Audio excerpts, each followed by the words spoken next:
muchos de vosotros ya me conocéis. Soy Sonia Bellé, soy la concejal de Deportes y Educación del Ayuntamiento de Oropesa. Y Alberto Soler, creo que todos los que estáis aquí ya lo conocéis y creo que tenéis buenas referencias de la gran persona y en lo que nos ayuda en todo lo referente a los niños. Y creo que podamos aprovechar esta tarde todos y que saquemos jugo de todo lo que él nos va a proponer. Solo comentar una cosa, quiero dar las gracias sobre todo al Departamento de Educación, que está siempre pendiente de todos nuestros niños y la gran labor que ellos desarrollan. Este año muchos de vosotros ya sabéis que hemos cambiado el Departamento de Educación, lo hemos trasladado a la escuela infantil y estamos siguiendo la misma línea que estos años anteriores con el espacio familiar, la formación para los papás y para las mamás que tienen a los bebés. Luego la ludoteca con la escuela de Pascua y Navidad, la escuela de junio y también de septiembre y la escuela de verano. Entonces, simplemente agradecer a vosotros que estéis aquí, que sois poquitos y veo algunas caras que sí que son familiares y son de aquí del pueblo, pero otros agradecer que sé que venís de fuera para ver a Alberto y para que nos ayude un poquito en todo lo referente a nuestros hijos. Nada más, simplemente ya voy a pasar la palabra a Alberto. ¿Vale? Y muchas gracias a todos por venir. Muchísimas gracias por haber venido y muchísimas gracias también a la Concejalía de Educación del Ayuntamiento por darme la posibilidad de estar aquí. Hoy voy a hablaros sobre etiquetas y voy a hablaros sobre niños buenos y niños malos, que es un poco el título, ¿no? del taller, de la ponencia. Y voy a empezar hablando sobre una serie de experimentos que se han hecho que nos ayudan a poder comprender un poquito mejor por qué etiquetamos muchas veces a los niños, por qué etiquetamos a otras personas y, sobre todo, cuáles pueden ser las consecuencias de hacer esas etiquetas o establecer esas etiquetas. Pero, antes de empezar, al final va a haber un espacio para que vosotros hagáis preguntas, todo lo que os surja, pero con la gente que somos, yo creo que en el momento en el que queréis hacer una pregunta, puede ser mucho más chulo poder hacer un debate conforme vamos haciendo la charla, ¿vale? Así es que sentiros libres en cualquier momento de parar, preguntáis y vamos haciendo un poco de debate y de diálogo entre todos, ¿vale? Os voy a contar un primer experimento que se hizo en los años 90 en California. En California tiene mucho sol, como aquí, y también les gusta mucho el vino. Entonces ahí hicieron un experimento en el cual cogieron a un grupo de personas y les hicieron, ahí se escuchó lo de las catas ciegas de vino, ¿verdad? Que se coge unas botellas, tú no sabes lo que estás bebiendo y tú tienes que decir cuál es la botella que más te ha gustado. En este experimento cogieron a un grupo de personas y les ofrecieron 2 botellas de vino para que probaran. Una botella estaba etiquetada con $90 y la otra botella con $5, que era el precio que habían asignado a esas botellas de vino. Los participantes las probaron, degustaron el vino y ¿adivináis cuál es el vino que les gustó más? El vino caro, obviamente. Pero ¿qué es lo que pasó? Que como vamos a ver también en otros experimentos que os voy a contar ahora, a veces los psicólogos cuando planteamos las investigaciones somos un poco tramposos, porque las cosas no suelen ser lo que parecen. Aquí lo que sucedió es que las etiquetas estaban cambiadas. El vino caro, en verdad, era un vino de garrafón, y el vino barato era un vino caro. Aquellas valoraciones que hicieron las personas de este vino es tremendo, este vino es la leche, un vino con muchos matices, muy bueno, muy tal, era un Don Simón de garrafón, pero barato, barato, barato. Y el vino que la gente tiraba al suelo, despreciando y diciendo, esto que me han dado aquí a probar, esto es vinagre, era un vino de $90 la botella.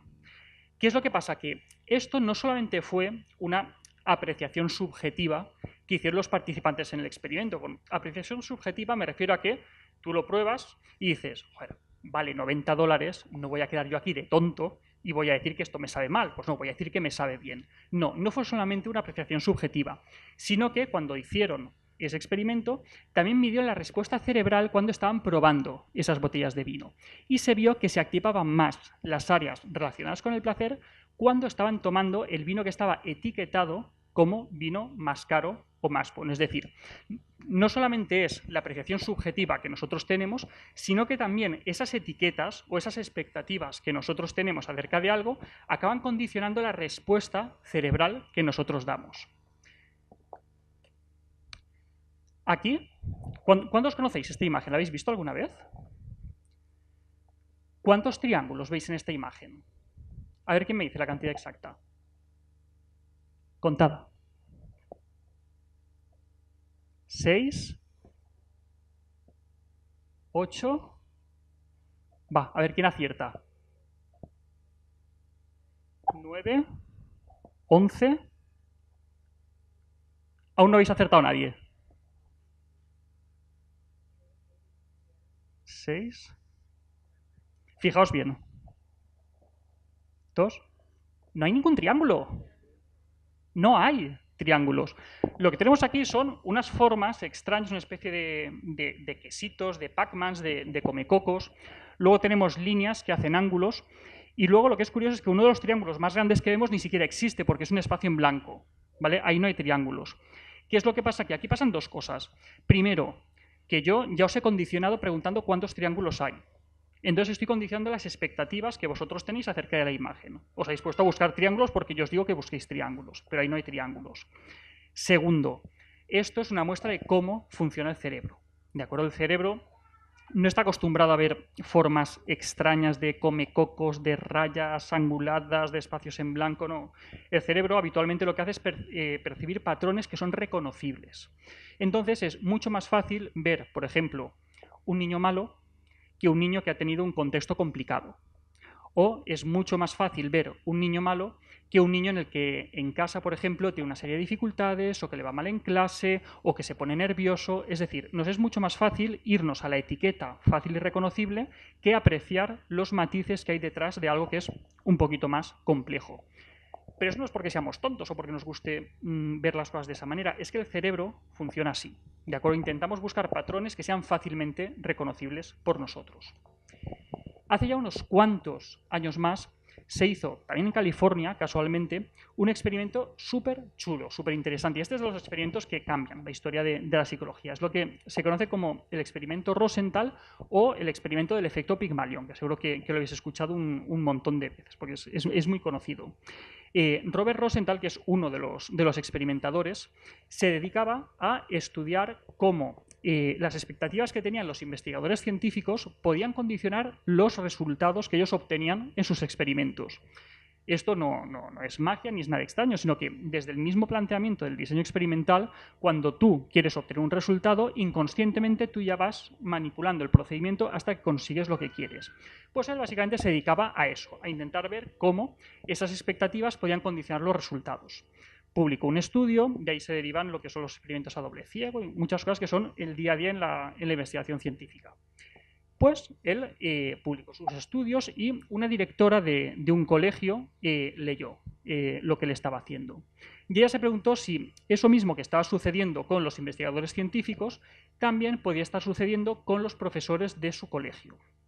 Total, que llamó a Robert Rosenthal, le hizo ir a su instituto y le preguntó si podían establecer una colaboración.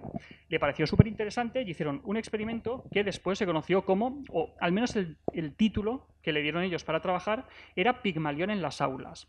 Pigmalión viene por el mito de Pigmalión. Pigmalión era un príncipe persa, creo que era, que él estaba cansado de no encontrar a la mujer de sus sueños, a la mujer perfecta. Entonces, como no la encontraba, lo que hizo fue tallarla, esculpirla en piedra. ¿Qué pasa? Que el tío, día tras día, noche tras noche, esculpiendo, hasta que al final le quedó una escultura pues preciosa, ¿no? Maravillosa. Pero se enamoró de esa figura. Y la diosa Galatea lo vio, le dio un poco de penica y dijo, venga va, la voy a convertir en una mujer de verdad. Y al final esas expectativas o esos deseos que tenía Pigmalión se convirtieron en realidad. Por eso, al final esto se acabó llamando Pigmalión en las aulas. El experimento de Rosenthal consistió en lo siguiente.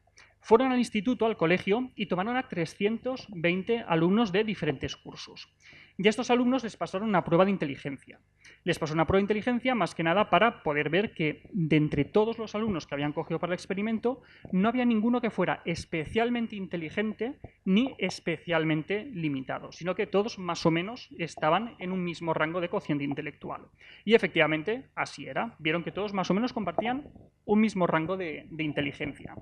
Entonces cogieron a 65 alumnos al azar, es decir, de todos los alumnos que habían, a pito pito gorgorito, cogieron a 65 alumnos, sin basarse en absolutamente nada previo. 65 alumnos al azar. Y de esos 65 alumnos elaboraron una serie de informes falsos. por cada uno de ellos, le entregaron un informe a sus profesores en los que decían que esos alumnos les habían pasado unas pruebas de inteligencia y eran unos alumnos brillantes, eran unos alumnos extraordinarios de los cuales, vamos, podían esperar muchísimo a lo largo del curso. Entregaron los informes y aparentemente el experimento acabó. Solamente que continuaron haciendo observaciones y haciendo análisis en el aula sin que los profesores ni los alumnos se dieran cuenta. Pues bien, al final del curso les volvieron a pasar exactamente las mismas pruebas a esos 320 alumnos. ¿Y qué es lo que encontraron?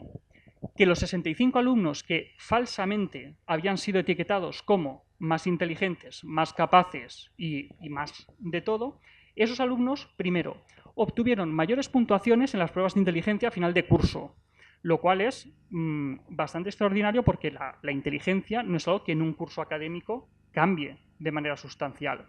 Y segundo, obtuvieron unas mejores notas, unas mejores puntuaciones que el resto de sus alumnos. Claro, ¿por qué sucedió esto? Estos alumnos eran exactamente iguales que el resto de sus compañeros. La única diferencia era que se les había puesto una etiqueta encima. ¿Por qué sucedió esto? Pues bien, esas etiquetas que se les puso a estos alumnos hicieron que los profesores les otorgaran un trato diferenciado. Los profesores no trataban de la misma manera a esos alumnos que al resto de sus compañeros, en cosas tan sutiles como mantener un poquito más de tiempo el contacto ocular cuando estaban hablando con ellos en clase.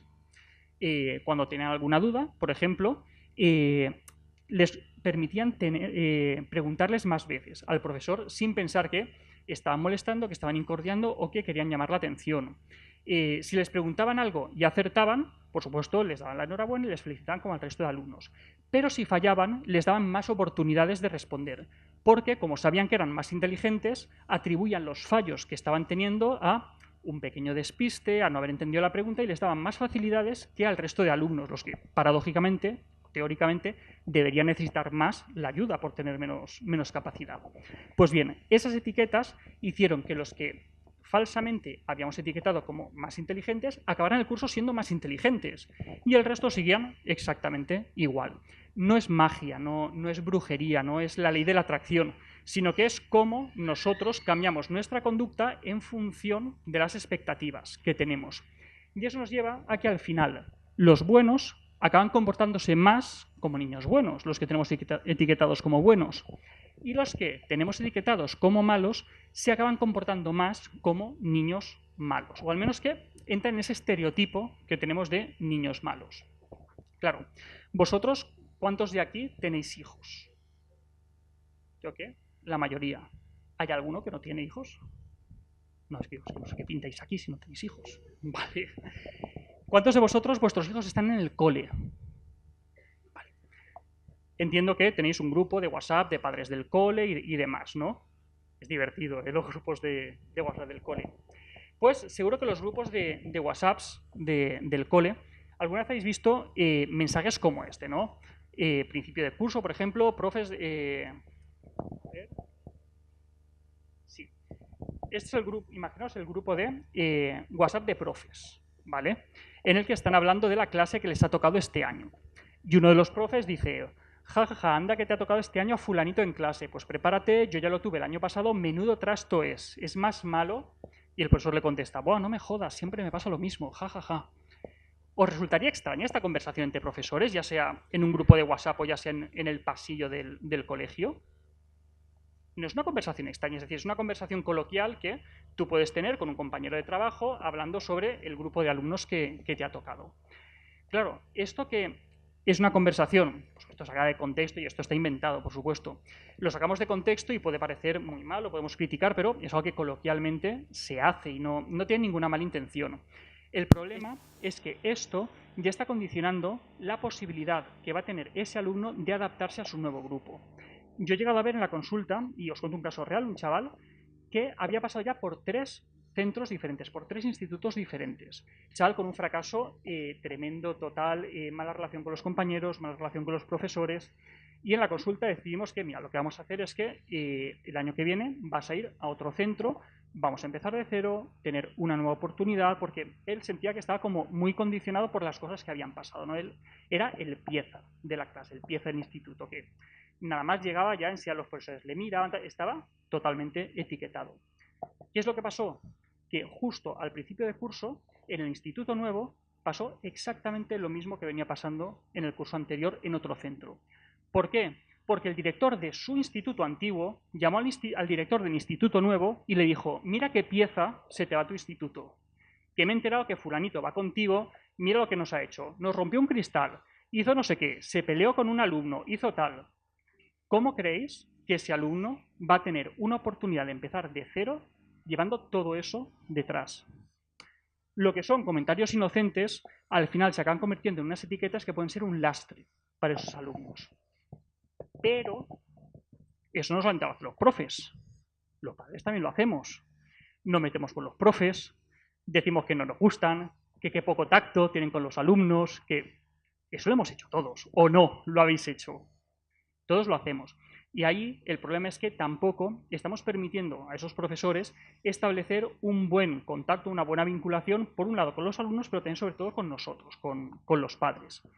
¿Cuál es el problema? Que una misma conducta que tenga ese profesor, en función de si le hemos puesto una etiqueta o si le hemos puesto otra, la vamos a interpretar de dos formas muy distintas. Si ese profesor nos ha hablado de él maravillas, que es una persona que, vamos, es una innovación pedagógica andante, que en todos los centros por los que ha pasado ha brillado, es la leche.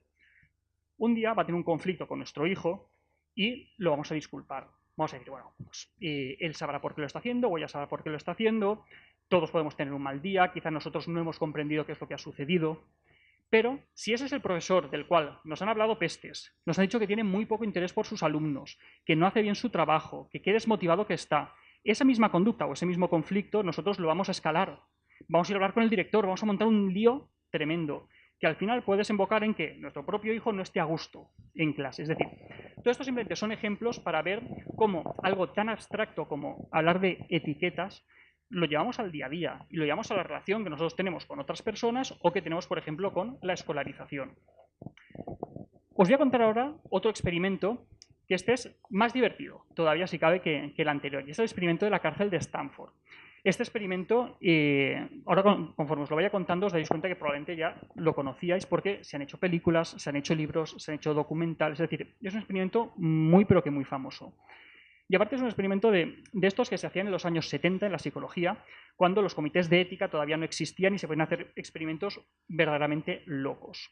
En este experimento, Philip Zimbardo era catedrático de psicología social, me parece, y recibió un encargo del Departamento de Defensa de Estados Unidos para estudiar qué es lo que estaba sucediendo en las cárceles que ellos tenían por Vietnam y demás, donde habían grupos de presos que se estaban rebelando, que estaban habiendo peleas, que habían estado habiendo muchos follones, y le pidieron que investigara a ver qué es lo que podía estar sucediendo en las cárceles. Total, le dieron un pastón del Departamento de Defensa de Estados Unidos y él diseñó su experimento.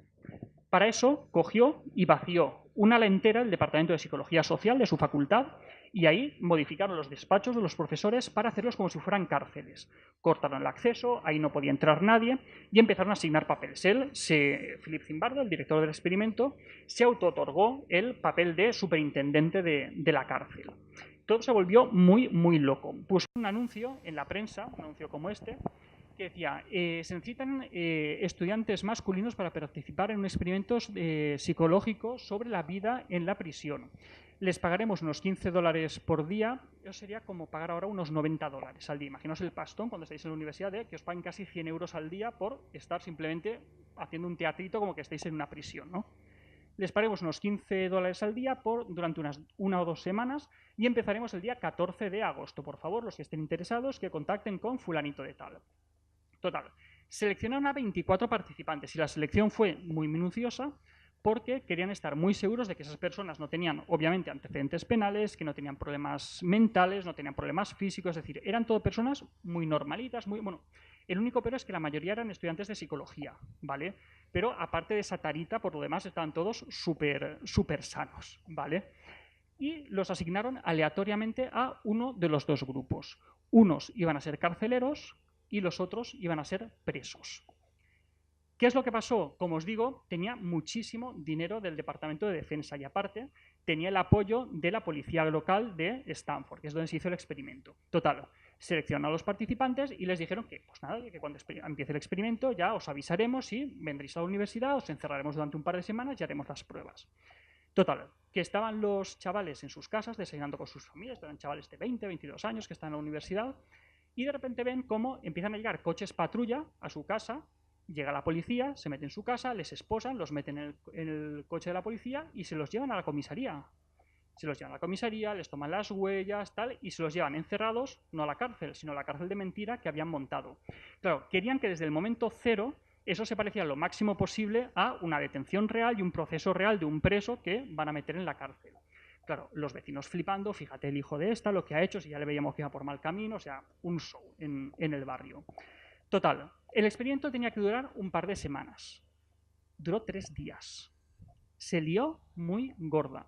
En ese momento, los presos empezaron a comportarse de una manera muy aleatoria. Empezaron, los que habían sido otorgados al papel de carceleros, empezaron a maltratar a los que eran presos. A las pocas horas de haber empezado el experimento, les hacían ir con un calzado muy incómodo para que no pudieran caminar bien. Les negaban necesidades básicas. Todo cuando tenían una premisa básica, que era que no podían hacer uso de la fuerza, no podían abusar de los presos. Se produjeron malos tratos, humillaciones, agresiones. Hubo hasta un intento de motín, ojo. Antes de acabar el experimento, se amotinaron los presos, intentaron hacer un intento de motín y, claro, alguien lo avisó al director del experimento. Y él se creció tanto que llamó al Departamento de Defensa y dijo: mire, estamos haciendo este experimento, por favor, en la cárcel de Alcatraz nos apartáis un ala que vamos a trasladar el experimento allí. Claro, le dije: no, te has crecido mucho, esto se te está yendo un poco de las manos, y al cabo de 2 días tuvieron que cancelar el experimento. Lo que se vivía allí fue muy bestia, fue muy salvaje. De hecho, Philip Zimbardo a día de hoy vive y continúa investigando sobre las relaciones de poder, los abusos de poder. Cuando se produjeron, y todos os ven a todos a la mente las imágenes de Abu Ghraib, de Guantánamo, de los abusos de los carceleros a los presos en esos campos de concentración de hoy en día, llamaron a Zimbardo para que hiciera un análisis de la situación y ver qué es lo que podían hacer. Le enseñaron las fotos que todos habréis visto de los presos con las bolsas en la cabeza, arrodillados, sufriendo humillaciones, y él sacó las imágenes que os he puesto por aquí atrás de lo que sucedió en la cárcel de Stanford, y dijo que no le sorprendía nada porque eso mismo es lo que él ya había visto 30 años atrás. Claro, la conclusión que él saca es que las personas somos capaces de interpretar los papeles que se nos asignan hasta llegar a los niveles más extremos, simplemente porque se nos ponga una etiqueta. Es algo tremendo. Y claro, lo que nos llama mucho la atención es pensar como una persona normal y corriente, que no tiene ningún problema, de repente de la noche a la mañana se puede convertir en un torturador porque le han puesto la etiqueta de tú eres el carcelero. Pero es que no pensamos tanto en el papel de esa otra persona que también al azar le han asignado el papel de preso, como simplemente por esa etiqueta esa persona se deja humillar, se deja abusar, se deja violar en sus derechos y no hace absolutamente nada, simplemente porque le han dicho que tiene que someterse a un poder. Claro, ¿por qué abusamos? ¿Por qué nos dejamos abusar? Eso es lo que se vio también en este otro experimento. Bueno, no es exactamente un experimento, esto es una performance que se hizo en los años 70 que se llama Ritmo Cero. Se llamaba María Abramovic la que la hizo. Era una artista de estas de los años 70, muy a lo Yoko Ono, muy bohemia, que hizo el siguiente experimento. Ella se fue a una sala de un museo y se puso en medio de la sala. A su lado tenía una mesa con un montón de objetos. Tenía 72 cosas encima de la mesa, que eran de todo tipo, desde objetos muy neutros, muy inocentes, como un vaso de agua, un rotulador, una pluma, hasta un revólver cargado con balas, listo para disparar, una cuchilla de afeitar, un machete, es decir, objetos que podían ser neutros, podían incluso hacer gracia, una pluma te puede hacer cosquillas, o que podían hacer mucho daño. Le disparaban y se moría en ese mismo momento. Y encima de la mesa, ya estaba plantada en medio de la sala, había una nota. Y la nota decía lo siguiente: hay 72 objetos en la mesa y pueden usarlos en mí según deseen. Premisa: yo soy el objeto. Durante este periodo asumo toda la responsabilidad. Es decir, ella se puso en un lugar pasivo, como los presos, los encarcelados de la cárcel de Stanford. Durante las 6 horas que duró el experimento, ella estuvo a punto de morir. En declaraciones posteriores se dijo que se había sentido totalmente violada durante el experimento. Empezó y la gente iba caminando alrededor de ella, así un poco tímida, diciendo, tía, ¿qué está haciendo? No entendían muy bien de qué iba la historia, ¿no? Leían el papel, no se creían si iba en serio, si no iba en serio. Total, que al principio cogieron la pluma, le hacían cosquillas a ver qué es lo que pasaba, qué es lo que no pasaba, y ella no reaccionaba. Pero conforme ella no reaccionaba, conforme ella no mostraba ningún gesto de defensa, fueron cada vez creciendo un poquito más las acciones que cometían sobre ella. Hasta que cogieron y había una rosa encima de la mesa y empezaron a clavarle las espinas de la rosa sobre el cuerpo. Cogieron la cuchilla de afeitar y le rajaron la ropa hasta dejarla medio desnuda. Y hasta llegaron a coger el revólver, lo cargaron y le apuntaron. Claro, ella en ningún momento se movía. Ella lo que pretendía era comprobar hasta dónde podemos llegar las personas al trato, para tratar a otra persona cuando no nos defendemos. Claro, para ella fue una experiencia que dijo que ella acabó traumatizada con lo que ocurrió ahí. Esto no es un experimento científico ni es nada para ser tenido en cuenta, ¿no? Pero sí que nos sirve para poder comprender qué es lo que sucede cuando somos tan buenos que no nos defendemos. Cuando somos tan buenos que no protestamos, ni siquiera cuando se nos está tratando de una manera injusta. Claro, eso de ser buenos como ser pasivos, como no incordiar y como no defendernos, quizá son unos conceptos que tenemos que empezar a cambiar. Claro, esto nos lleva a preguntarnos cuáles son los niños buenos y cuáles son los niños malos. Yo entiendo que muchos de los que estáis aquí, esto lo tenéis ya bastante meditado, bastante reflexionado y que quizá no son conceptos que vosotros utilizáis en el día a día con vuestros hijos, ¿no? A lo mejor se os escapa, pero no estáis todo el día diciendo a vuestro hijo qué malo que eres, qué malo que eres, qué malo que eres. Pero ¿a que sí que lo habéis escuchado? ¿A que sí que habéis escuchado a la gente etiquetar a los niños como malos? ¿O a los niños como buenos?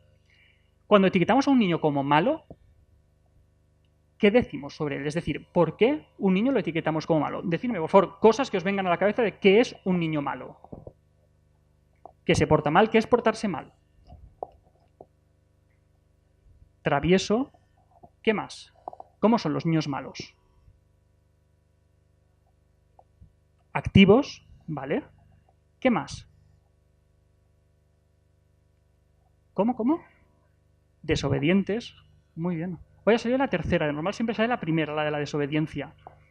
Desobedientes, activos, que se portan mal. ¿Qué más características tiene un niño malo? ¿Cómo? Que cambie su conducta, ¿vale? Que unos días se comporta de una manera y otros días se comporta de otra. Muy bien. ¿Qué más es un niño malo? Venga, va. Que pega, muy bien. ¿Alguna más? Pasamos a los niños buenos.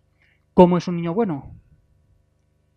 Un niño bueno es un niño obediente, es un bon xiquet, que fa cas. ¿Qué más es un niño bueno? Aparte de obediente. Los que pacífico, por ejemplo, ¿no? A lo mejor. ¿Qué más puede ser un niño bueno?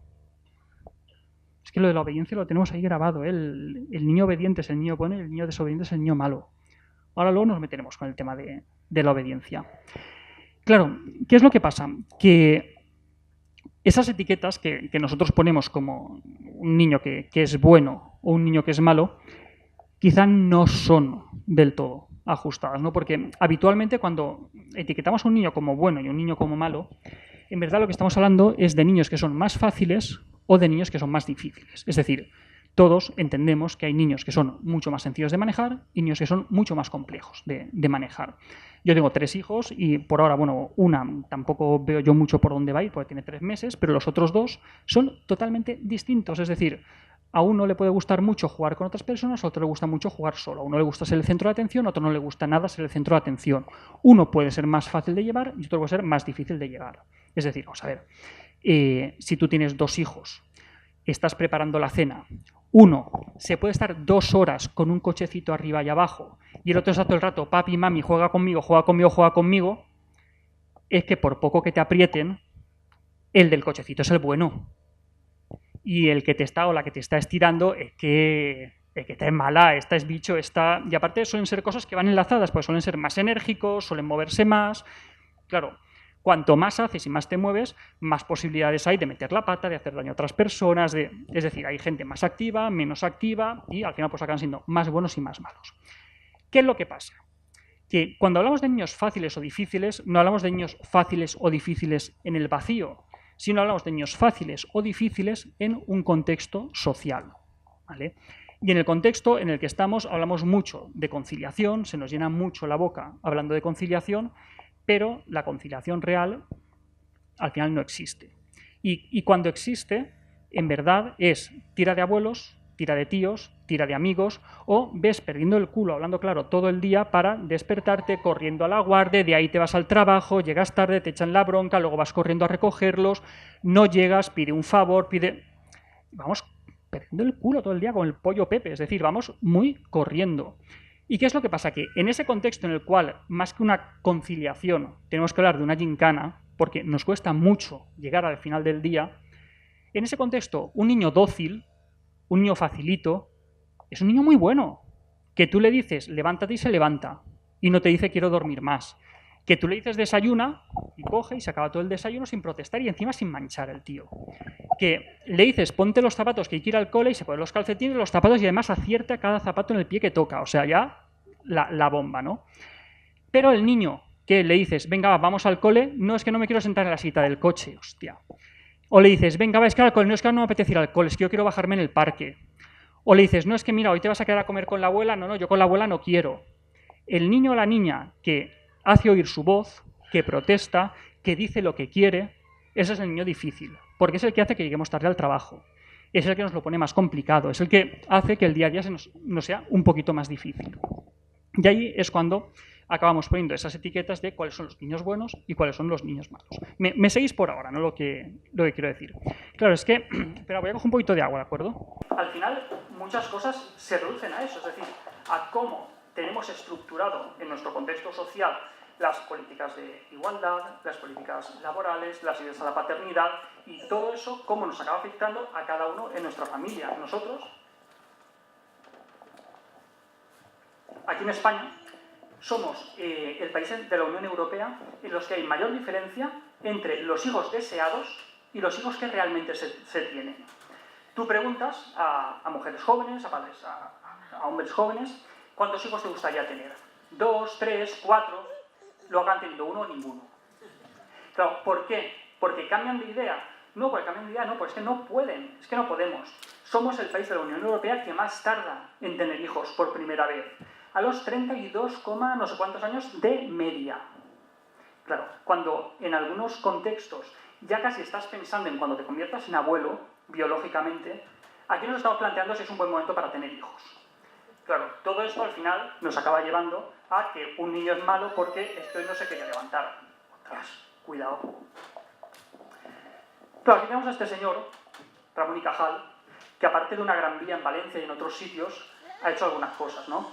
Es uno de los grandes científicos que tenemos, ha estudiado muchísimo el cerebro, las neuronas, ha diseñado muchísimas tinciones con las que conocemos cómo funciona el cerebro. Pero él de pequeño, de chaval, era un pieza, pero tremendísimo. Él, lo de estudiar medicina no le interesaba absolutamente nada. Consiguió su padre que estudiara medicina, pues su padre era médico, era el médico del pueblo donde vivía. Consiguió que estudiara medicina después de haber pasado por varios colegios, internados, con unos dramas enormes. Ya lo de la medicina no le interesaba absolutamente nada. Él, hoy en día, lo más parecido sería pues, un pandillero, grafitero, que lo único que le interesaba era ir pintando por las paredes.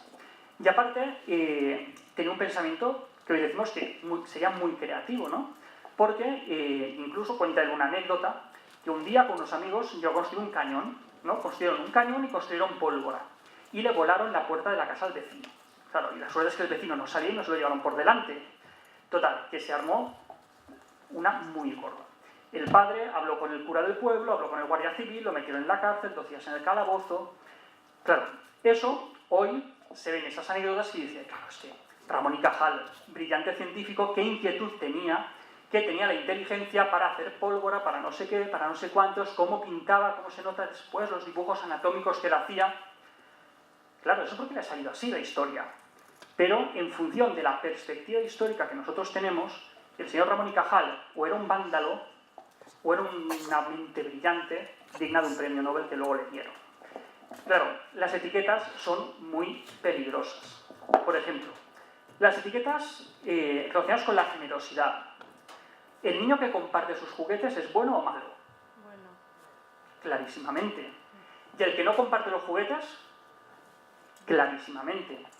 Claro, el problema es que nosotros presionamos mogollón a los niños para compartir, porque queremos que nuestros hijos sean buenos. Pero es que luego los padres vamos al parque y es que no compartimos ni el banco del parque. ¿Vale? Que si llegas al parque y el banco está ocupado, te sientas en el de al lado, ¿o no? Claro, decimos, es que no comparte nada. No, vamos a ver. Comparte lo que le da la gana, cuando le da la gana y por qué le da la gana. Pero no comparte lo que tú quieres que comparta. O sea, ¿cuántos de vosotros, vuestro hijo nos ha llegado con un trozo de caramelo o lo que sea rechupeteado y te dice, toma papi, para ti? Está compartiendo y está quitando algo que sería para él para dárselo a otra persona. Por supuesto que está compartiendo. O cuando estás intentando hacer la cena, o cuando estás intentando trabajar, te coge de la mano, mira papi lo que tengo aquí, está compartiendo su tiempo y su interés contigo. Lo que pasa es que no está compartiendo su cochecito en el parque con su amiguito. Cuando nosotros tampoco le damos ese ejemplo. Por ejemplo, nosotros como adultos, imaginaos que ahora vais por la calle y un perfecto desconocido os pide las llaves del coche. No, es que he salido de Picasso, entonces si me dejas el coche para volver, ¿se lo dejaríais? Pero compartir es bueno. Es decir, los niños buenos comparten, ¿no? ¿Y los adultos buenos? Entonces, ¿por qué no dejáis el coche? Bueno, me pasó con el ejemplo, un coche es muy caro, el móvil. Llega el mismo tipo y dice, oye, no, es que me he quedado sin pasta, por favor, ¿me dejas el móvil para llamar? Mira si no hay nadie, te sacas el móvil, 500 pavos de móvil, ¿se lo dejas? No, ¿verdad? Pero nosotros pretendemos que nuestros hijos lo muy poco que tienen, porque no tienen absolutamente ninguna propiedad, encima lo compartan. Les machacamos muchísimo con el tema de que compartir es de buenos y no compartir es de malos o es de egoístas. Pero es que luego el crío se hace mayor. Ya se da una paradoja. Se hace mayor, valora muchísimo a los amigos, la amistad, y de repente un día se le ocurre de dejarle algo a un amigo. Pues en nuestra época, por ejemplo, le dejas un disco a un amigo. Los discos obviamente no se dejan. Y el amigo se lo pierde. ¿Qué le va a decir el padre a ese niño? Oye, hijo, qué bien que lo has hecho, que oye, aunque lo haya perdido tu amigo, pero veo que has integrado el mensaje que yo te he dado durante toda tu infancia, qué bueno eres, qué generoso, que... Mira, hijo, eres tonto. Es que eres tonto, es que te tendrías que poner a trabajar para hacer lo que cuesta ese disco, que me he dejado 3.000 pesetas en Navidades. Y claro, el crío se queda con cara de tonto, dice, vamos a ver, o sea, yo durante toda mi infancia me estás diciendo que yo tengo que dejar mis cosas, y ahora las dejo, me está de mal la cosa y me está diciendo que soy tonto. No nos aclaramos, o no nos aclaramos. Luego, claro, luego está el tema de los niños tiranos. ¿Cuántas veces habéis oído hablar de los niños tiranos? De niños que se les suben a la chepa a los padres, que todo lo deciden ellos, que... Eso se escucha así. Yo tampoco escucho hablar tanto de padres tiranos, ¿eh? Cuando de verdad sí que es un problema los padres tiranos que hay, pero yo tampoco lo oigo tanto, ¿no? Pero, claro, se dice que los niños es que llevan a los padres por la calle de la amargura, que todo lo quieren decidir ellos, que... O sea, yo os voy a hacer unas preguntas muy fáciles, ¿vale? Me habéis dicho casi todos que tenéis hijos, ¿verdad? Vale. Solamente quiero que levantéis la mano, ¿vale? ¿Cuántos de vosotros habéis decidido hoy la hora a la que se despiertan vuestros hijos? Vale, o sea, la mayoría, ¿no? Vale. ¿Cuántos de vosotros habéis decidido la ropa que se van a poner vuestros hijos? Vale. ¿Cuántos habéis decidido si va al cole o si no va al cole? ¿Cuántos habéis decidido si se queda a comer o no se queda a comer? Podríamos seguir hasta la hora de dormir, ¿vale? Pero daros cuenta que los padres decidimos absolutamente todo de la vida de nuestros hijos. Ay, mami, es que no quiero sándwich para cenar. Joder, es que dices que no a todo.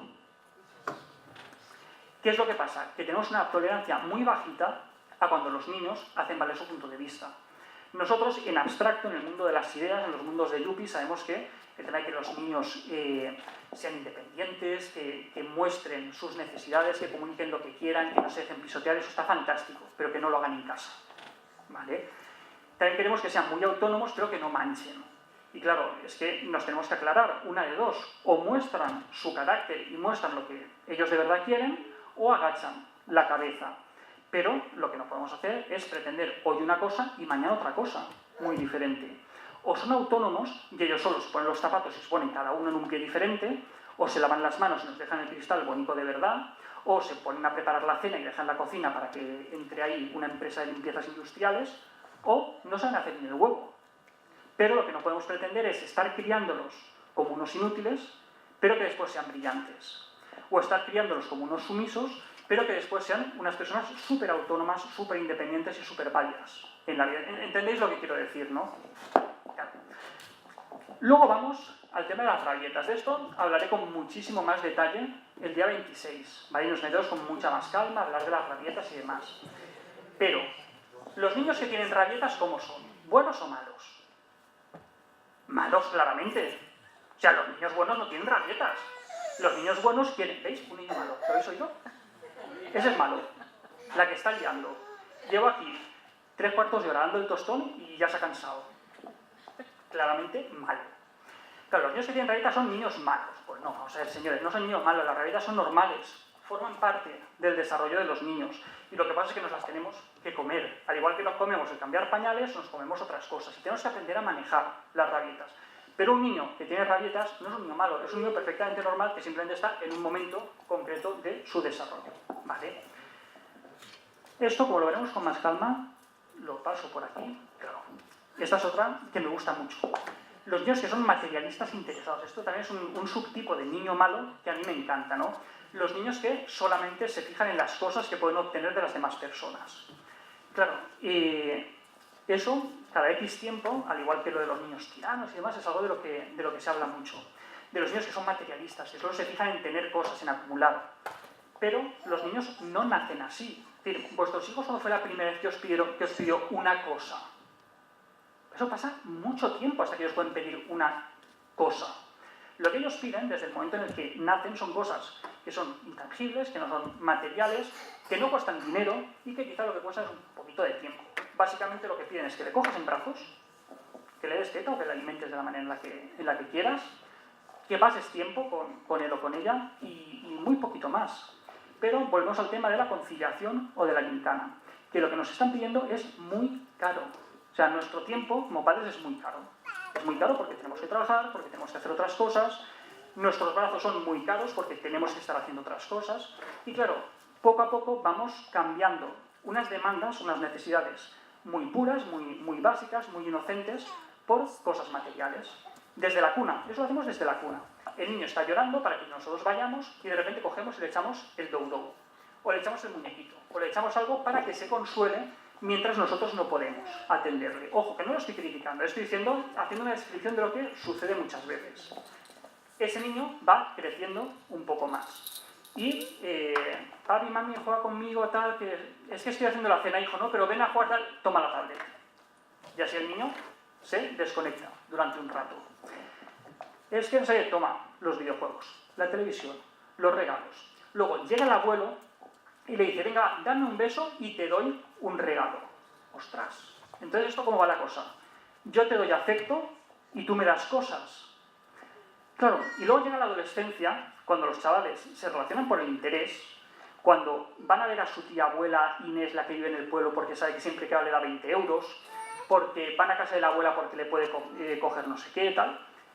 Y nos sorprendemos de por qué se relacionan por el interés cuando llevamos, desde que son muy pequeñitos, enseñándoles esa manera de relacionarse con la gente.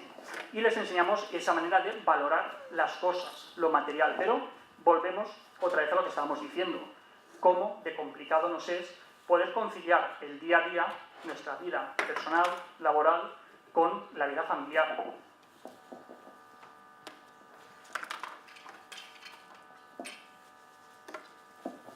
Claro.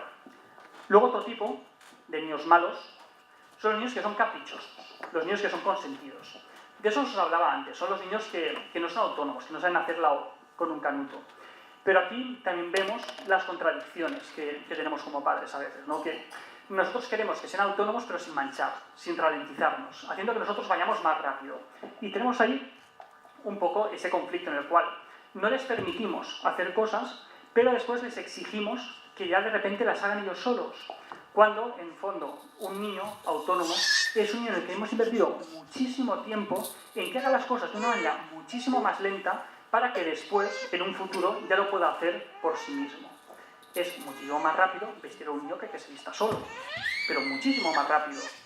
Pero si nosotros queremos que aprenda a vestirse, es malo, ¿eh? Madre mía, qué poca tolerancia a la frustración que tienen aquí los niños. Es broma, obviamente. Pero claro, si nosotros queremos conseguir eso en los niños pequeños, les vamos a tener que dejar que se equivoquen, les vamos a tener que dejar que experimenten. Pero es que lo que pasa es que muchas veces los padres estamos intentando hacer todo lo que podamos con nuestros hijos, le damos de todo, le damos tetas hasta que va a la universidad, le llevas encima, le haces no sé qué, vamos, haces de todo. Pero de repente un día llega alguien, pues, habitualmente en la reunión de la escoleta, ¿no? Cuando tienen 2, 3 años, y dicen, no hombre, es que este niño tendría que ser más autónomo, es que tendría que dormir solo, es que hace tomando teta y que es que hace no sé qué. Y claro, como todo lo queremos hacer lo mejor posible con nuestros hijos, decimos, ostras, a ver si tienes razón, ¿no? Y de repente llegamos a casa y decimos, Ale, se acabó la teta, tú a dormir a tu cuarto, ya no tienes esto, ya no tienes esto, ya no tienes lo otro. Y encima ponte los zapatos. Y claro, el niño se da con una cara de susto y dice, ostras, qué mosca les ha picado a mis padres. Tú, o sea, se han ido súper felices a la reunión de la guardia y de repente vuelven aquí que me los han cambiado. Claro, eso no lo podemos hacer, no podemos de la noche a la mañana de repente cambiar todas las normas que hay en casa, toda la forma de funcionar. Tenemos que ser selectivos, ¿de acuerdo? Y si queremos que nuestros hijos sean autónomos, que no sean caprichosos, que puedan hacer cosas por ellos mismos, tenemos que entrarles y sobre todo tenemos que invertir tiempo en ellos. Luego está el tema de la obediencia. Por supuesto, antes ha salido la tercera característica, ¿no? de los niños buenos, no, de los niños malos, ¿no? Los que son desobedientes. Y por supuesto, los niños buenos son los que son obedientes. Pues bien, este experimento se hizo hace también unos cuantos años y es otro de los grandes experimentos de la historia de la psicología. En este experimento se seleccionaron una serie de participantes de manera aleatoria y les sometieron a una serie de pruebas relacionadas con hacer o no hacer daño a otras personas. Os voy a poner un vídeo en el que lo resume muy bien.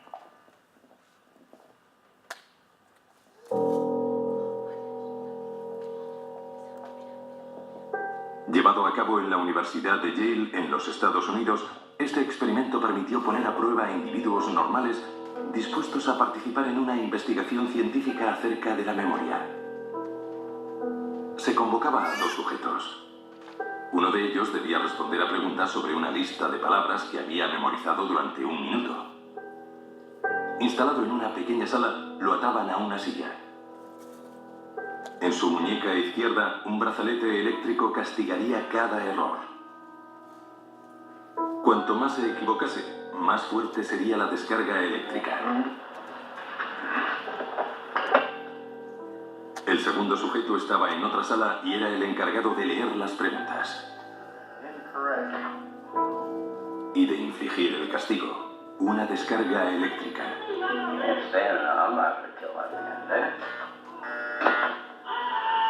No había tales descargas.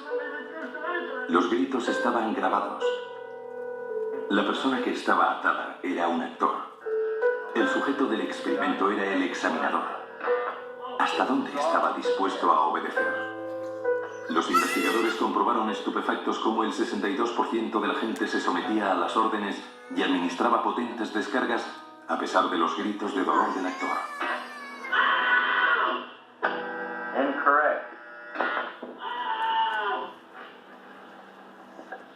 Stanley Milgram demostró así que todo individuo es capaz de cometer las peores atrocidades si la autoridad que se lo ordena es, en su opinión, legítima. Continue, please. Vaya tela, ¿no? Entonces, lo de la obediencia, lo de obedecer. ¿Obedecer bien o obedecer mal? O ni blanco ni negro.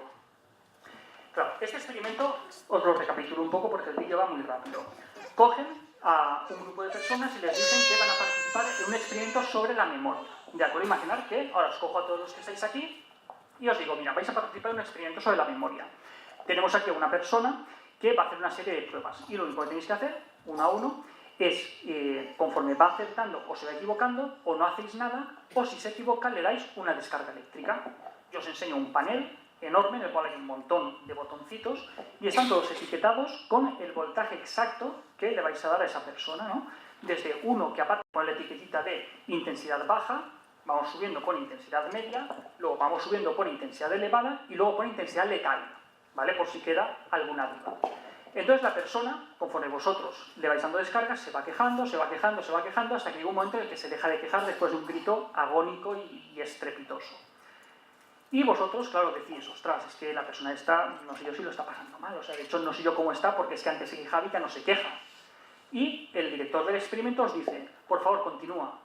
Y vosotros agacháis la cabeza y porque una persona con bata blanca os lo ha dicho, continuáis dándole descargas a una persona que podría estar muerta. Claro, lo que no sabían los participantes del experimento es que esa persona que estaba sufriendo, a la que no veían, solamente escuchaban los gritos de dolor, era un actor. Los gritos estaban grabados y esa persona no existía. Pero, si hubiera existido, el 60% de las personas se lo habrían cargado a base de descargas eléctricas. Y era porque le tenían manía, porque se había saltado un semáforo en rojo, porque era muy malo, porque... No, simplemente porque otra persona le dijo, por favor, continúa. Y porque fueron muy obedientes a lo que una figura de autoridad les estaba diciendo.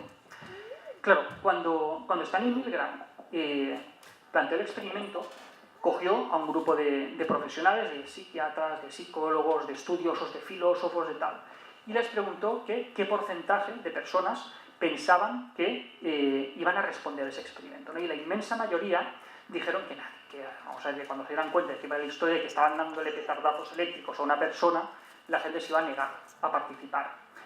Luego los psiquiatras se tocaron un poquito la perilla y dijeron, mira, yo creo que alrededor del 1 por 1000 de personas puede llegar al final del experimento. Pues esto es el porcentaje que coincide con la psicopatía en la sociedad y no sé qué. 1 de cada 1000 personas llegaría a dar descargas letales. ¿Os acordáis la cantidad que han dicho que llegaban hasta el final? El 60%. Es decir, 6 de cada 10 personas, simplemente porque otra persona se lo pide, le daría una descarga eléctrica letal a una persona que no conoce absolutamente de nada. ¿Y por qué? Porque esa persona es muy mala, porque es una persona psicópata, porque no, son personas como vosotros y como yo. La conclusión de Milgram era que no se necesita una persona mala para servir en un mal sistema, sino que la gente se corrompe muy fácilmente cuando el sistema es propicio. Es decir, situaciones en las que hay un sistema diseñado para que haya un abuso de poder, para que las personas tengan que estar subyugadas, para que tengan que agachar la cabeza, esas personas fácilmente se van a dejar corromper y van a cumplir órdenes. Estos experimentos los llevó a cabo Stanley Milgram a raíz de los juicios de Nuremberg, cuando la Alemania nazi y demás, ¿no? Que intentaron ver, o sea, se estaba juzgando a los mandatarios nazis, era a Eichmann, me parece, ¿no? Que era el encargado de gestionar los trenes que iban a los campos de concentración. Pillaron a Eichmann, lo juzgaron, y claro, la opinión pública decían que era un monstruo, que era una persona sin escrúpulos, que era un asesino en serie, que... Y había una filósofa, que era Hannah Arendt, que decía, no, ¿sabes? Pero es que esta persona no es una persona, no es un psicópata, no es una persona enferma, es una persona totalmente normal, que simplemente estaba cumpliendo órdenes. La gente decía que eso no podía ser así, que tenía que ser una persona muy mala para hacer cosas tan malas. Y estos experimentos al final lo que hacían era darle la razón a Hannah Arendt, que decía, no, es una persona totalmente normal sirviendo en un sistema muy perverso. Simplemente es una persona a la que le enseñaron a obedecer. Si os resulta curioso este experimento, se hizo una réplica del experimento, se han hecho muchísimas réplicas de esos experimentos y, claro, al principio se pensaba que el experimento había salido mal, porque el 60% de la gente que no salga, que son potenciales asesinos, no lo entendía, ¿no? Replicaron el experimento y cada vez que repetían el experimento con más personas, en países diferentes, cada vez el porcentaje sería más elevado, ¿no? Y dijeron, ostras, pues, ¿qué es lo que está pasando aquí?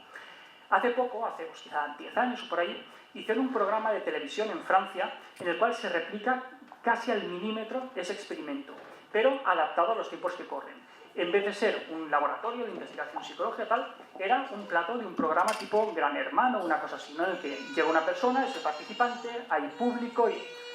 el porcentaje de obediencia que se llegó a observar en ese programa era de cerca del 90%. Si lo buscáis en YouTube, se llama El juego de la muerte. Lo podéis encontrar, está el programa completo, y es que es una pasada de ver.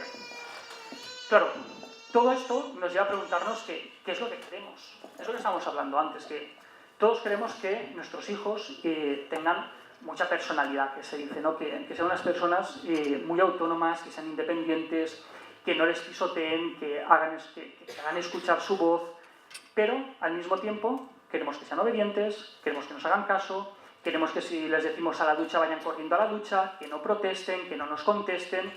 Pero pensamos que cuando van a llegar a la adolescencia, ¿no?, va a haber una especie de cambio mágico por el cual van a ser muy obedientes en casa, pero luego ante el grupo de sus amigos, los que les dicen, oye, ¿quieres un porro? Vámonos a fumar esto, vamos a hacer lo otro, que de repente se convierten en unas personas súper críticas que se cuestionen lo que dicen los demás, ¿no?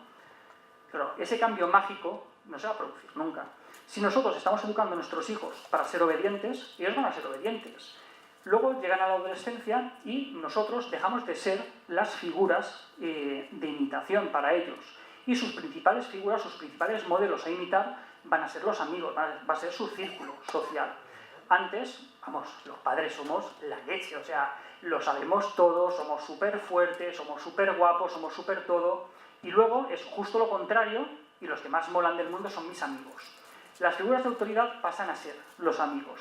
Lo que pasa es que esos amigos están tan zumbados con 14 y 15 años como lo están los niños, ¿vale? Entonces, claro, nosotros queremos ahí que de repente digan que digan que no a las drogas, que digan que no a pelarse clases, o que vuestra hija con 14 o 15 años no se mete en el coche de un chaval de 18 para irse a otro sitio. Ahí queremos que proteste, ahí queremos que diga que no, pero no la hemos estado educando para eso, la hemos estado educando para que obedezca a las figuras de autoridad. Vamos a ver, con esto lo que no quiero decir es que de repente tengamos que educar a nuestros hijos para que sean unos anárquicos que no obedezcan absolutamente ninguna regla, no. Al final, en el término medio es donde está la virtud. Pero cuando nosotros reflexionamos acerca de lo que es ser bueno o ser malo, quizá tenemos que empezar a quitarle un poco de valor a la obediencia. Y tenemos que darle mucha más importancia al pensamiento crítico. No simplemente hacer las cosas porque alguien me lo manda, sino reflexionar si esto toca o si no toca. Que porque todos mis compañeros de clase, cuando pasa fulanito, le den una patadita sin que la profe lo vea, yo no voy a hacerlo. Y quizá voy al director y le digo, oye, yo estoy viendo esto en mi clase y no me gusta lo que estoy viendo. Entonces ahí queremos también que no sigan la corriente, que no sean obedientes.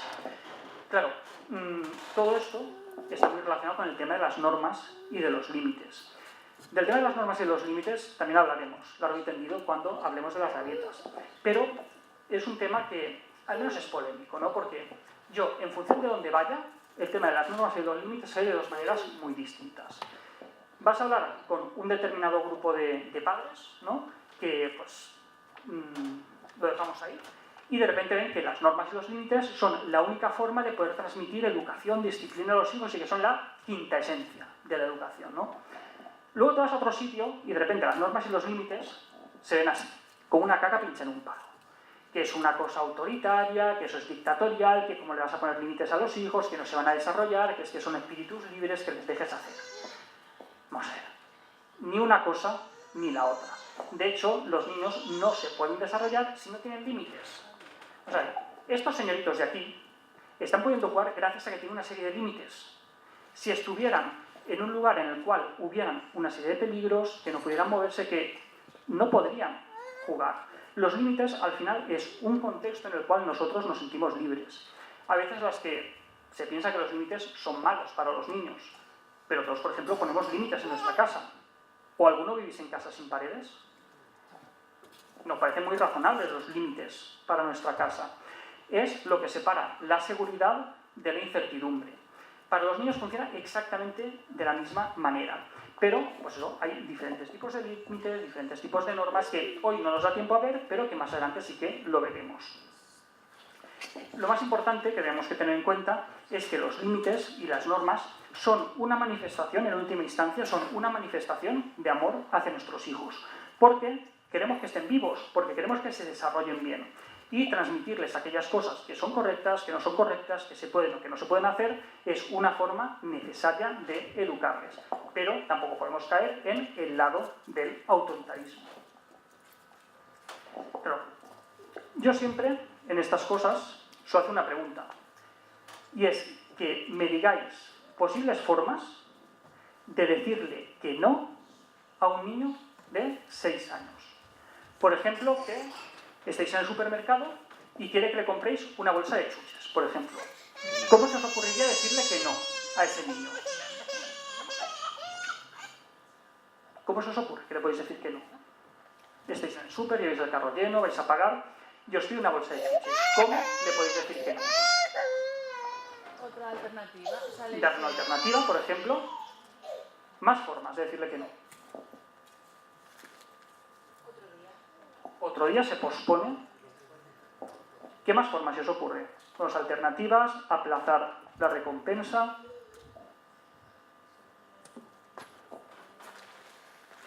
¿Cómo? No, había pensado que también la recompensa, ¿no? De alguna forma podría, ¿no? Aplazar la recompensa. Darle otro tipo de recompensa, por ejemplo. Bueno, darle otra cosa que le guste. Más formas de decirle que no. ¿Cómo? ¡Bingo! Efectivamente.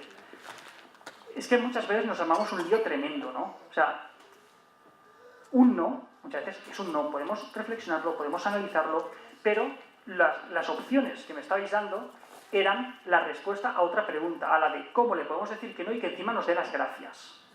¿Vale? Y eso no es posible. Si nosotros tenemos que poner un límite y le tenemos que decir, cariño, esto no se puede, es que la forma de decirlo es, cariño, esto no se puede. Pero no es un no autoritario. No es un no con mala leche. Es un, cariño, esto no se puede y te lo puedo reflexionar, te puedo hacer como tú quieras, pero tampoco voy a esperar que tú me des las gracias porque el día de mañana tú no tengas caries. O sea, sé que no. ¿Cuándo os habéis dado las gracias a vuestros padres por las veces que os han dicho que no de pequeños? Que os han dicho que no a las chuches, que os han dicho que volváis pronto a casa, que... Ahora lo entendéis, seguro que lo entendéis, pero ¿le habéis dado ya las gracias? No, ¿verdad? Pues vuestros hijos tampoco las van a dar ahora, y mucho menos con la edad que tienen, ¿vale? Pero todo esto está muy conectado con lo que son los estilos parentales. A la hora de transmitir las normas, de transmitir los límites, hay como 3 grandes formas de hacerlo. Una sería la forma autoritaria, que es el ordeno y mando, que es la mala leche, que es el grito, que es el golpe, que es el no justificar absolutamente nada, que es el esto es así porque yo lo digo y punto. Luego está la forma negligente, en la cual todo lo que te dé la gana que yo paso, o sea, que te quieres ir, vete, que quieres comer, come, que no quieres comer, no comas, que me da exactamente igual. Eso sería el otro extremo, que sería la permisividad, ¿no?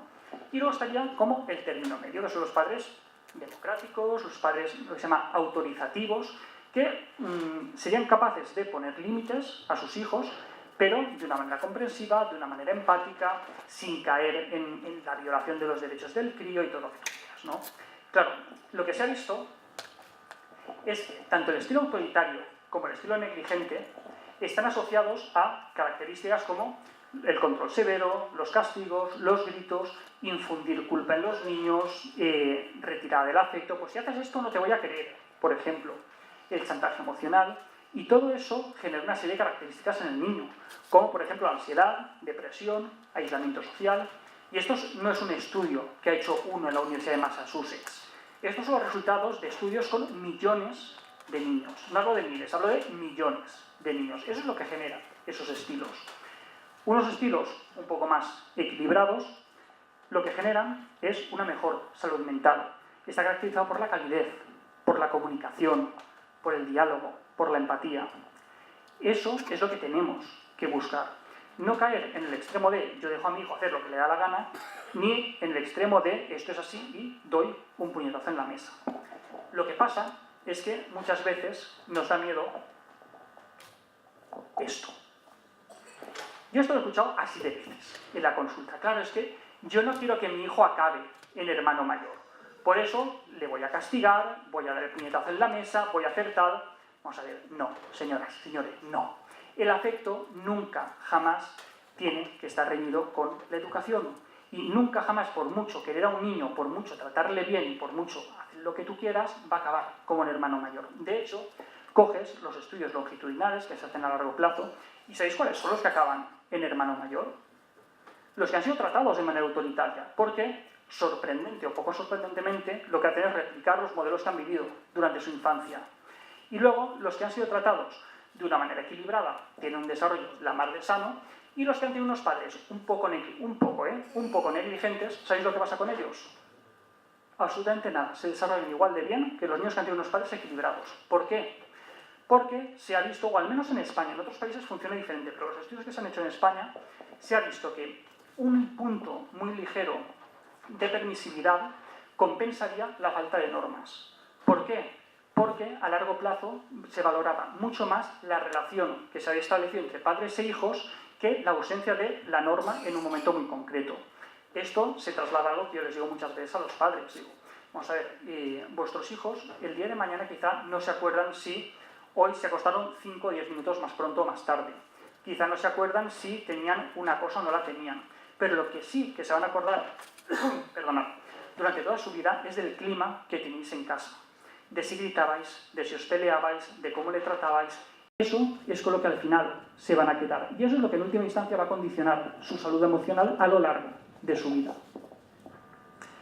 Entonces, ¿qué es lo que podemos hacer ante la mala conducta? Porque la mala conducta existe, es decir, los niños malos no pueden existir, pero sí que hay niños que tienen conductas que son inadecuadas o que son negativas.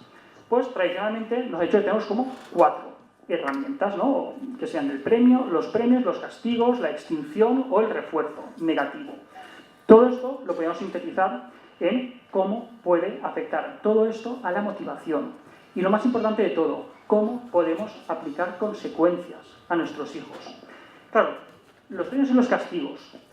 Nos han dicho mucho que lo de castigar no, que está mal castigar, y yo lo digo, os lo resumo mucho, los castigos no funcionan. Porque al final lo que acaban haciendo es que los niños eviten los castigos, pero traten de salirse con la suya cuando nadie les esté mirando. Es decir, los castigos no suelen funcionar mucho, y no suelen funcionar al menos para que los niños reflexionen acerca de qué es lo que hay detrás de una norma determinada. Pero claro, ¿qué es lo que pasa con los premios de haz esto para conseguir esto otro? Por ejemplo, las economías de fichas. Esto es súper popular, esto lo hace la Supernanny en todos los programas, poner los gomets, ¿no? Cuando consigas tantos gomets conseguirás tal cosa. Vamos a ver, estos son herramientas que se utilizan en psicología y hay casos en los cuales es necesario, y esto lo hago con mis pacientes. Pero no tenemos que matar moscas a cañonazos. Lo que no podemos pretender es que cada conducta de un niño esté regida por una economía de fichas. La economía de fichas es algo muy sencillo. Tú coges, haces una tabla, pones una serie de conductas, por ejemplo, lavarte los dientes, irte a la cama a la hora, no levantarte durante la hora de la cena y acabarte todo lo que está en el plato, por ejemplo. Y cogemos y empezamos a poner caritas sonrientes cuando consiguen algo de eso. Y cuando conseguimos que acumule determinadas caritas, le damos un premio más grande. Como por ejemplo, llevarlo al McDonald's, que vea un rato la tele, que dé un paseo en bici o una bolsa de chuches, ¿no? Pero ¿qué es lo que pasa? Que en el momento en el que retiramos esos premios, claro, esto funciona. El crío quiere ir a McDonald's, quiere que le compres el coche de Rayo McQueen, todo eso lo quiere. Pero en el momento en el que retiramos las recompensas, ¿qué es lo que sucede con la conducta? Desaparece. Si a vosotros os dejan de pagar la nómina, ¿cuánto tiempo continuáis yendo a trabajar? A lo mejor 3 o 4 días porque, bueno, a ver cómo va la cosa. Pero aguantaréis mucho más. En el momento en el que desaparece la recompensa, desaparece la conducta. Y ellos no estaban realizando esas conductas, por ejemplo, sentarse en el váter porque yo soy muy mayor y yo ya no necesito pañal porque me siento bien. No, lo estaba haciendo para estar un rato viendo la tablet. Y yo no cruzo por la calle de la manita porque sé que puede venir un coche y me puede chafar. Cruzo porque sé que después mi padre va a sacar un caramelo del bolsillo y me lo va a dar. O para evitar el cachetazo que me puede dar. Pero en el momento en el que desaparece o el premio o el castigo, la conducta desaparece. Porque no se ha orientado de manera adecuada. Claro, el tema de los castigos. Los castigos, obviamente, si los premios no acaban de funcionar, los castigos mucho menos. Porque al final acaban generando una relación emocional con la persona que imparte el castigo súper negativa. Al final, esto es lo que representa el manejo de la conducta mediante premios y castigos. Y nadie queremos que nuestros hijos caminen o bien por azotes o bien persiguiendo una zanahoria. Lo que queremos es que puedan avanzar comprendiendo los motivos que hay detrás de las cosas que nosotros les decimos o que comprendan un poco el contexto en el que se encuentran, pero no simplemente buscando una zanahoria o escapando de un azote. Claro, se hizo un experimento muy chulo hace un tiempo en el cual se fueron a una Warden y cogieron a un grupo de niños, ¿no? Y a los niños de normal les chifla pintar con rotuladores mágicos, ¿no? Ya sea de los que están imantados, de los que desaparecen, de los que... O sea, eso les mola mogollón. Y aparte, es un material que es un poquito más caro y que no suelen poder utilizar todos los días. Total, que van a una guardia y les permiten pintar con rotuladores mágicos. Pero dividen a los niños en dos grupos. A un grupo les dicen, mira, tienes unos rotuladores mágicos y por hacerme un dibujo con los rotuladores mágicos te voy a dar un certificado así de grande, con un lazo rojo, con un broche de lacre dorado, con tal, en el que va a poner lo súper bien que has hecho el dibujo. Y al otro grupo simplemente le dan unos rotuladores y le decían, toma, hazme un dibujo con esto. Simplemente hicieron eso, tal, se anotaron qué alumno había estado en cada grupo y se fueron. Durante una semana entera estuvieron observando a esos niños en clase, con los rotuladores presentes. ¿Qué es lo que pasó? Que al cabo de una semana, a los niños a los que les habían prometido un premio por haber pintado con los rotuladores mágicos, ya no le prestaban ninguna atención a los rotuladores mágicos. ¿Por qué? Porque habían visto el pintar con los rotuladores mágicos como un trabajo, como algo que hacían para obtener otra cosa. Pintaban mucho menos que los otros alumnos y mucho menos de lo que pintaban ellos mismos cuando antes habían tenido la oportunidad. ¿Qué es lo que sucede? Que algo lo podemos convertir en algo aburrido y en un trabajo simplemente por prometer una recompensa. Claro, pasa lo mismo con lo de si no te acabas las lentejas, no tienes el helado. ¿Cuántos hemos dicho eso? Pero ¿qué es lo que pasa? Que cualquier cosa que ponemos como un prerequisito para conseguir otra, automáticamente pierde su valor. Si decimos, tienes que hacer esto para conseguir lo otro, eso que tenemos que hacer como condición pierde el valor, porque simplemente es el medio para conseguir otra cosa. Entonces, ¿es posible, con todo lo que estamos viendo, educar sin premios ni castigos? Bueno, educar sin premios ni castigos es imposible, porque los premios y los castigos no son solamente lo que os estoy diciendo, sino que son consecuencias naturales a las conductas que nosotros tenemos en el día a día. Lo que tenemos que hacer es intentar evitar que nuestra conducta y la relación con nuestros hijos esté basada en el chantaje, que esté basada en la coacción, que esté basada en la amenaza. Eso es lo que tenemos que conseguir evitar. Entonces, si nosotros queremos recompensar a nuestros hijos por algo que han hecho bien y es algo que es deseable, que es positivo, tenemos que intentar que esa recompensa cumpla con una serie de características. Por ejemplo, evitar las recompensas materiales. Siempre es mucho mejor un elogio, un reconocimiento verbal, que una cosa a la hora de premiar. Tenemos que intentar restarle importancia, que esa recompensa o que ese premio no sea algo muy pomposo, que siempre estamos ahí anticipando, porque si no le va a prestar demasiada atención y la conducta va a perder la atención. Es mejor incluso si lo hacemos por sorpresa, para evitar el efecto chantaje. Por ejemplo, si se ha esforzado mucho en hacer algo y estamos muy satisfechos, en vez de decirle, si consigues esto, yo te regalaré tal cosa, ahí ya se desplaza la motivación de lo que estoy haciendo a lo que voy a conseguir. Simplemente cuando ya lo haya hecho, le ofrecemos la recompensa. Oye, qué contento estoy con cómo has hecho esto, toma. Como estoy muy contento, te doy esto. Te llevo al cine, o vamos a dar un paseo en bici, o, oye, te he comprado este pastel que te gusta un montón. Y es un reconocimiento que hacemos a posteriori. Pero el esfuerzo que habrá hecho para conseguirlo no habrá sido para conseguir el premio, sino que habrá sido una motivación de verdad interna. Por supuesto, hay cosas que tienen que ser incondicionales. Nosotros no podemos condicionar nuestro afecto a que consiga o no consiga algo. No sé, como has hecho esto mucho, te quiero un montón. No, yo te quiero un montón, hagas lo que hagas. Hasta las madres y los padres de los que están en la cárcel quieren a sus hijos aunque estén en la cárcel. Entonces, ¿cómo no lo vas a querer porque no haga algo que tú le has pedido?